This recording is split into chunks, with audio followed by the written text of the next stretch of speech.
On today's episode, with our 2026 first round pick going to the Clippers if it falls 5 through 9, I want to dive into the top 4 picks in this draft because no matter what, we're either picking top 4 or nothing.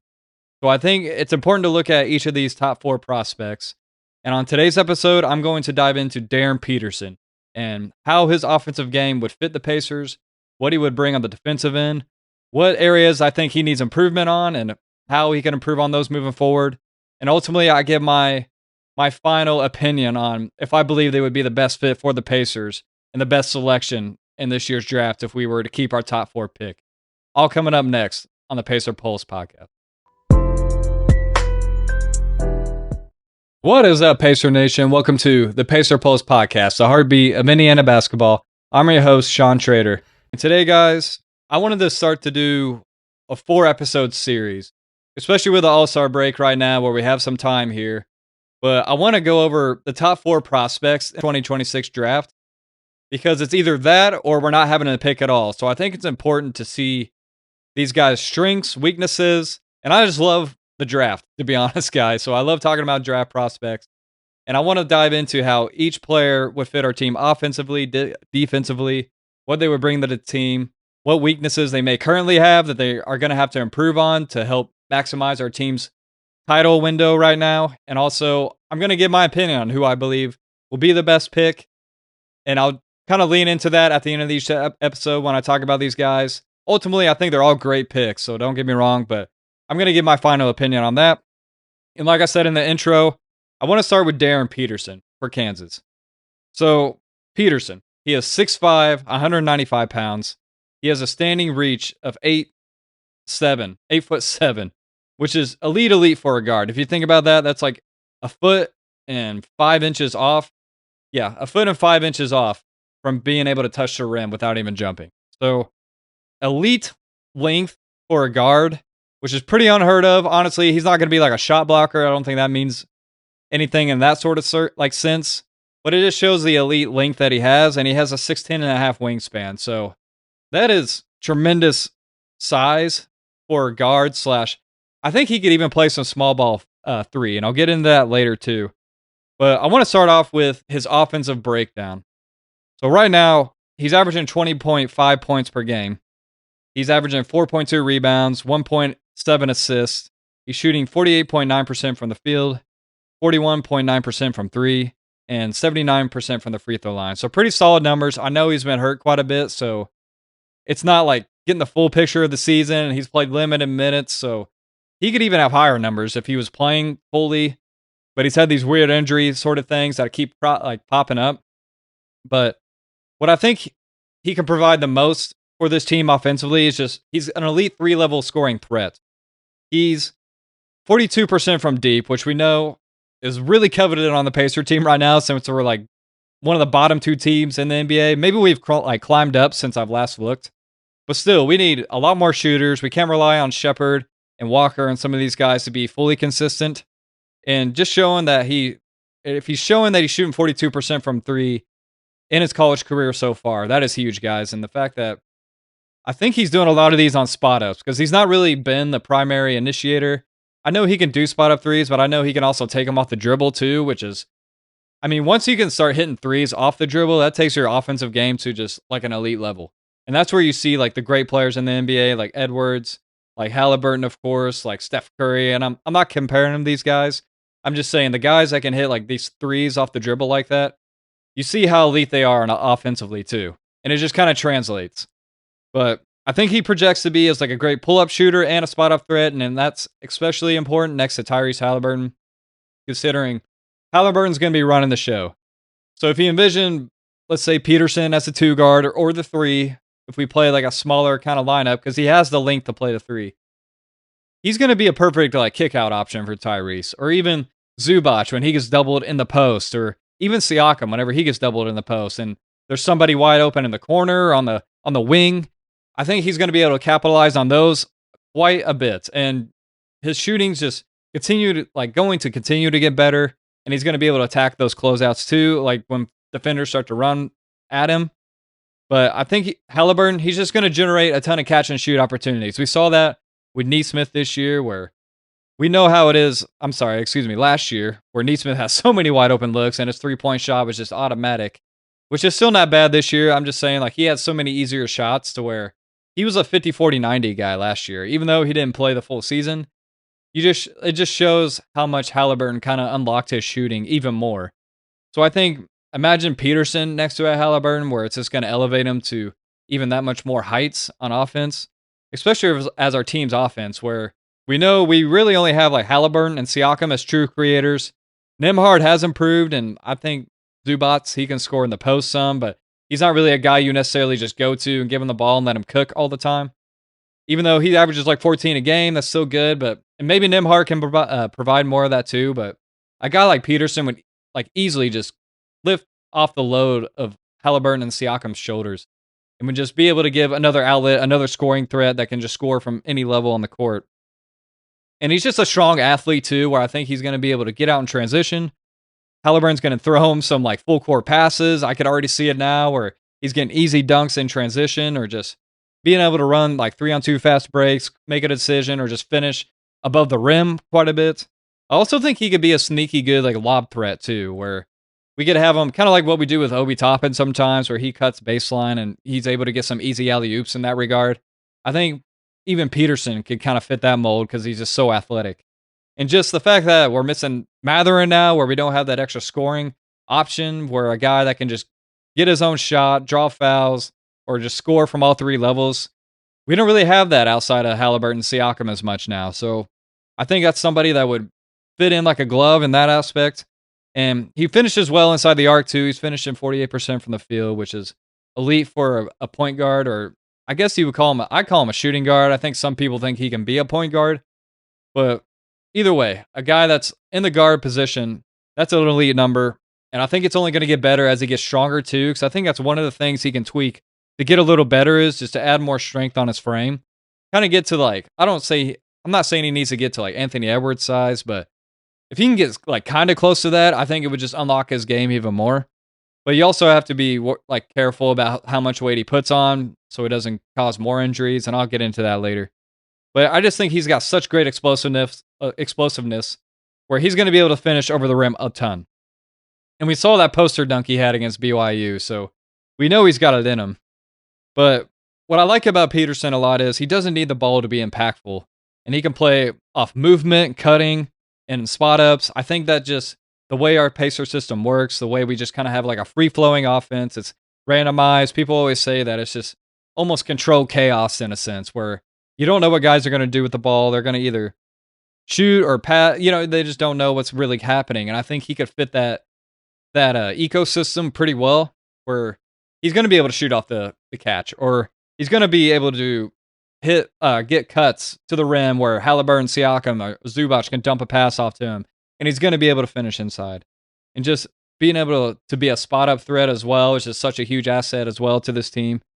And I think also that he's going to be capable of running like second unit offense when Halliburton sits too. So I think that we're going to see if that does happen, where you can kind of stagger their minutes, where you can really build some strong combinations out there, where you could always at least have either Halliburton or Zubats on the floor at all times, or Peterson and Siakam on the floor at all times, and interchangeable combinations with those guys. And I think it's just you're always gonna have high level threats out there on offense to score. So I think that's extremely important. And just his strong pull up game makes him like a viable like ball primary handler in stretches. Excuse me, where he doesn't really have to do that much for Kansas right now, but I do think he obviously has that in his game where he can be a primary ball handler. And I think that with Halliburton sitting at times, and let's say if he's even playing next to Nimhard at times in certain lineups, he's going to be able to handle the ball a lot more in those aspects too, where Nimhard can kind of slide back into his natural role of just kind of like that strong two-guard presence that is kind of like a secondary playmaker, even though he's improved his playmaking. But I think that's kind of the dynamic you can get with a Peterson, where he's able to do both. And I think that just adds a lot more versatility to the team, and it's just going to help improve, because we know Rick always likes to have two ball handlers on the court. So I think it's just going to help improve our offense even more, having a guy like that. And then he just adds another self-creator, like I said, next to Halliburton and Siakam. Especially since we had to give up Mather in the Zubats trade. That's going to be I think needed a lot more than what people realize. And I think Peterson's almost the most pure scorer in the draft if we're talking about just being able to finish at the rim, in the mid range, and at the 3 point line. I think he's unmatched in that regard. AJ DeBonsa, he's a great offensive player. So is Cam Boozer. But those guys don't score from all three levels the same way that a Darryn Peterson does. So his fit with the Pacers offense, Kansas, they frequently use like dribble handoff actions, similar to what Indy ran whenever Miles Turner was with us. So if you guys remember that, Miles, he usually was used in that kind of in that role where he would do a dribble handoff type of thing, or like it just creates a lot more actions and opportunities for other guys to score, and create advantages. So it's encouraging to see that he's already been kind of doing those things. Where I could easily see us doing that with Zubats when he comes in because he's a better passer to me than Miles even though Miles did improve.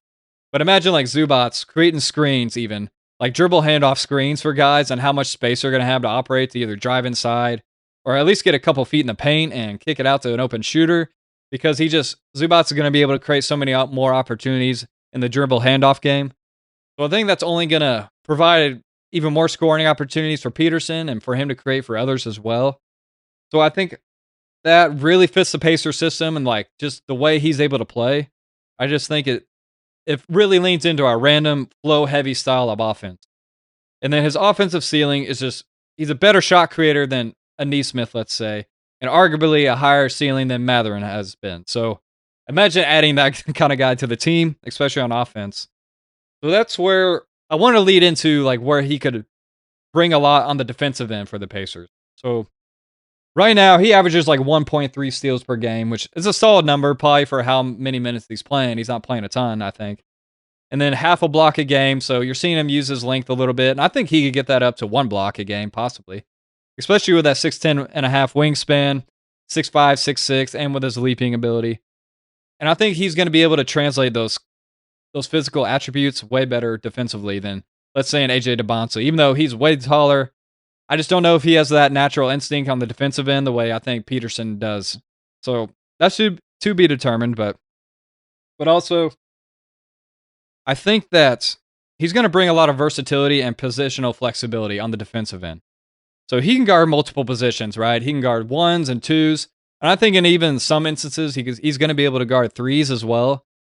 And I kind of like point to Jalen Williams in this regard, where I don't think we need a 6'9 wing at the three spot. I don't. And we just made the finals with Neesmith as our three, who's 6'6. So a guy that has a plus wingspan like Peterson does, I think we could see some interesting lineups where we have Halliburton, Nembhard, Peterson, Siakam, and Zubats out there. And I love Neesmith, don't get me wrong, but I think he'd be a great six-man option too.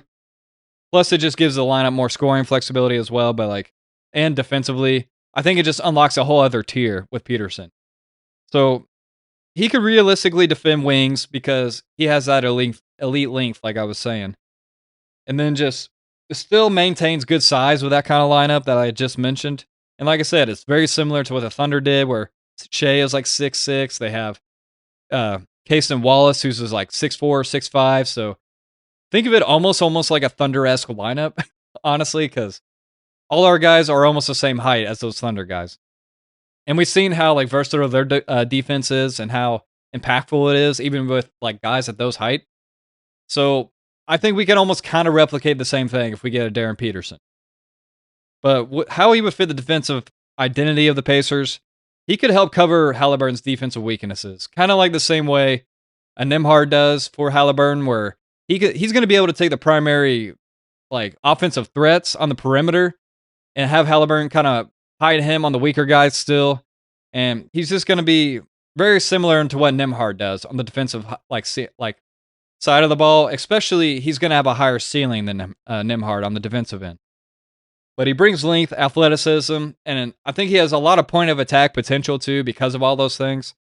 And with Zubac anchoring the paint too, Peterson gives the Pacers a legit defensive core on the perimeter as well. So imagine like a Peterson with that defensive upside and with a Nembhard who's already elite. Pretty much all plus defenders surrounding Halliburton. And we're already going to have that still, even if we don't get Peterson with Neesmith, but Neesmith does not have the offensive game like a Peterson does. So, and I don't think anybody would ever argue that. And I love Neesmith. but his potential role and like upside, he has real upside as a high level point of attack defender, I think. And his length allows him to guard up to like multiple positions, I think up to 3 positions. And he could realistically start at the three spot, I think. So if you didn't want to take Nimhard out of the lineup, you still want to have like as many ball handlers as you could in the lineup. That's essentially 4 ball handlers you would have.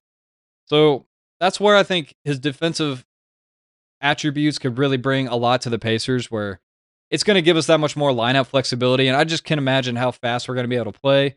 I think he's going to allow us to be able to like press the way we do, even with Neesmith still. So he's going to bring a lot of like other dynamics to the offensive end, especially since I don't think it's going to be a major drop off on the defensive end with him compared to like Neesmith, let's say. That's still to be determined. But I think he has a way higher upside than Neesmith, especially on the defensive end. And obviously, we already know offensively. And I love Neesmith. Don't get me wrong. You can't change heart and want and desire. So if Peterson can at least have all those attributes and top that off to like just his high level upside, this team could be unlocked for the next like 2 or 4 years. And it's just a backcourt you can really build around, or even if you want to roll with him as a small forward still for the foreseeable future. I think he's going to be able to provide that versatility. So, like I said, I wanted to make my opinion on if I think he would be the best choice and how he would like ultimately fit the team.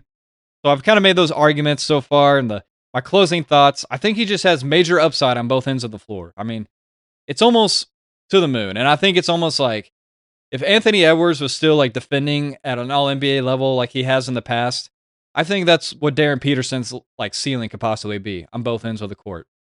So I know that's high praise. I've seen him being compared to Anthony Edwards before. I don't know if they meant like all around game, but like I think Peterson has all the ability in the world to average like 27 points a game. So imagine adding that to the team and a guy that could potentially be like all defensive team if he is able to put it all together on the defensive end as well. So he has elite tools for a modern NBA guard. So that's what really sets him apart, and that's why I think a lot of this too. And he's just so skilled and so poised on the offensive end as well. And I think he reads the game pretty well on the defensive end too. But he could be the perfect long-term piece, like I said, next to Halliburton, just given his off-ball spacing, his secondary scoring, his defensive upside, his length and versatility. And just, that's why I truly believe that if we had the choice, I think Peterson's the best choice and the guy that would fit the Pacers the most out of the top 4 picks in this coming draft. So if we are able to get Peterson, I think he fits the offense like a glove. He brings so much to the team defensively as well, where you're not going to have a drop-off where it's been debated on some of these other guys in the top 4 if their defense is really that good, if it's going to be that impactful.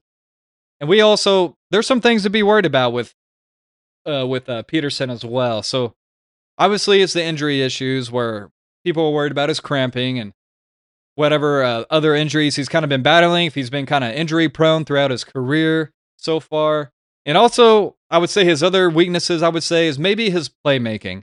And I don't really think that's going to be an issue. I just think it is right now because of the system he plays in at Kansas, what he's asked to do for that team.